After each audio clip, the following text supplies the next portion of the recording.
कोई छोटा बड़ा नहीं होता। मेरे भाई बहन, ये समय की रफ्तार है। आज तुम्हारा समय अच्छा है तो कल किसी और का समय अच्छा आ जाएगा। ये समय बदलता रहता है। कहते हैं समय समय को याद कर और समय समय की बात, और काई समय के दिन बड़े तो काई समय की। जब ये दिन रात एक से नहीं रह पाए, ये छोटे बड़े होते रहते हैं, तो ये संसार जो चक्र चल रहा है, समय का चक्र चल रहा है, तो ये कैसे एक सा हो सकता है। कभी पैसा में हाथ है तो कभी मेरे भाई बहन धन दौलत में हाथ है तो कभी मेरे भाई बहन सामने वाले के सामने फैलाना पड़ता है। इसलिए कभी भी किसी को भी छोटा बड़ा नहीं आंकना चाहिए। हर हर सभी प्रेम से आगे की कथाओं को श्रवण करेंगे। देखिए, गणेश जी का जो स्वरूप है उससे हमें कुछ ना कुछ सीख लेनी चाहिए।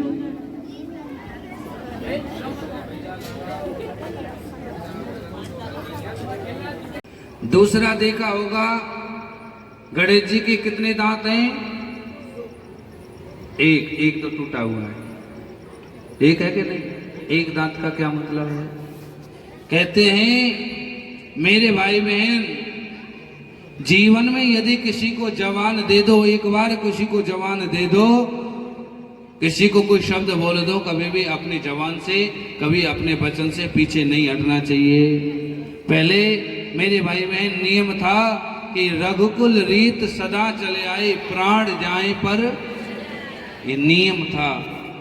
खुशी हुई कि कम से कम चलो आप लोग ध्यान से कथा तो सुन रहे हैं। तो एक दांत का मतलब है कि जो वचन दे दिया सो दे दिया।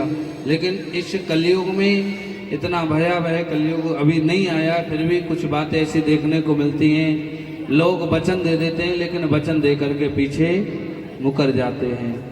कहते हैं पहले हमारे एक रीति थी कि रघुकुल रीत सदा चले आई, प्राण जाए पर वचन न चाहिए। लेकिन इस कलयुग में उल्टा हो गया है। कलयुग रीत सदा चले आई, कलयुग रीत सदा चले आई, वचन जाए पर प्राण न जाए।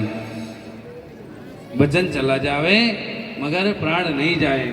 लेकिन धन्य है यहाँ की भूमि को, धन्य है यहाँ की माताओं को, धन्य है यहाँ की माताओं के चरणों में नमन है। ये तो स्वयं वीरों की भूमि है, और जहाँ पर वीर सपूत खड़े हो जाते हैं वहाँ वचन की तो बात ही क्या, जो पीछे हट जाए। तो इसलिए कभी भी अपने वचन से पीछे नहीं हटना चाहिए। आपने देखा होगा मेरे भाई बहन, हाथी जब खाता है तो वह बाहर से लेकर के जीभ को अंदर की ओर मोड़ता है कि नहीं? और आदमी जब खाता है, मनुष्य जब खाता है तो अपनी जीभ को, इस कथा से सीख मिलती है। सभी शांत बैठ जाएं, प्रैक्टिकल घर पे जाके कर लेना।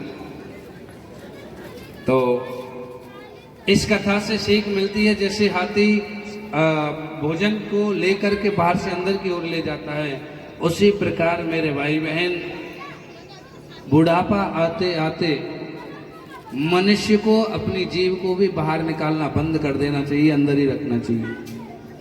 क्योंकि बुढ़ापे में मेरे भाई बहन जो लोग कम भोजन करते हैं और कम बोलते हैं वो हमेशा आनंद में रहते हैं, और जो ज्यादा खाते हैं और ज्यादा बोलते हैं,